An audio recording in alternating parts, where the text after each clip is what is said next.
In today's lab, we are going to be determining the density of different pieces of unknown glass. Up first is to determine the mass of each glass. So putting glass fragment number 1 on the balance right now, and that comes back as a mass of 2.83 grams.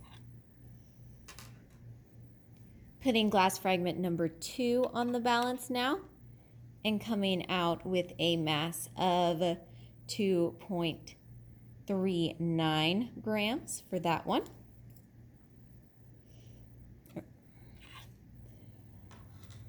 Glass fragment number 3 going on the balance now and having a mass of 1.67 for this mass.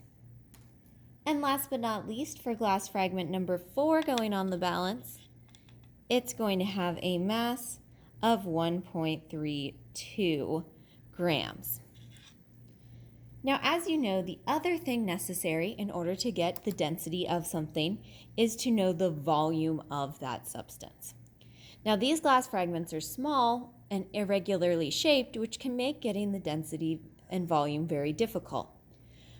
So one method is using to determine the volume is by placing a graduated cylinder on a balance, and we're going to press that 0 so it's almost like it's not there. We are then going to take each piece of glass and we are going to submerge it in the water.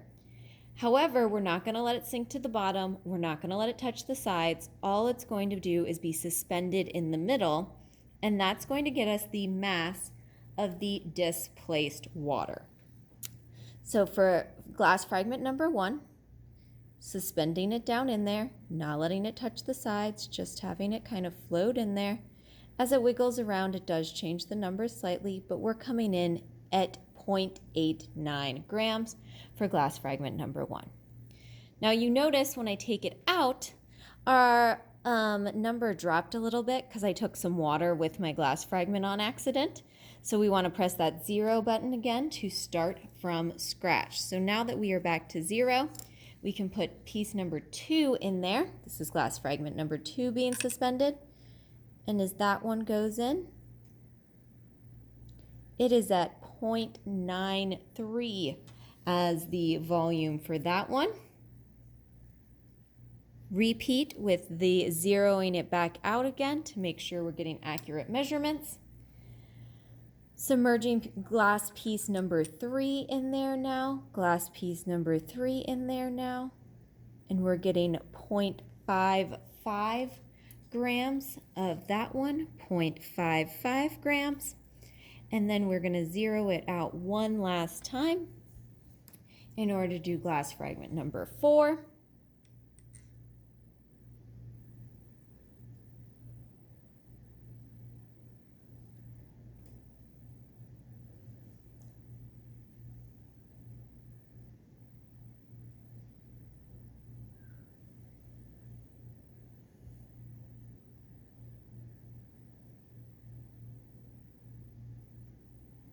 Let's try glass fragment number 4 again. It's being a little tricky for us.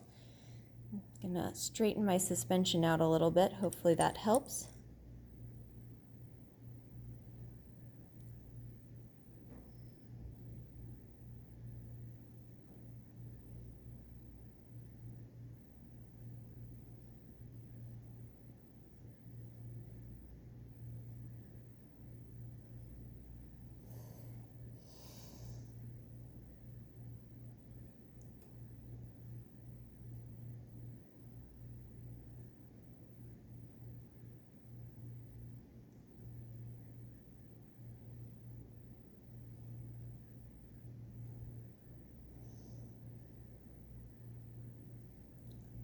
This one's taking a long time to settle down.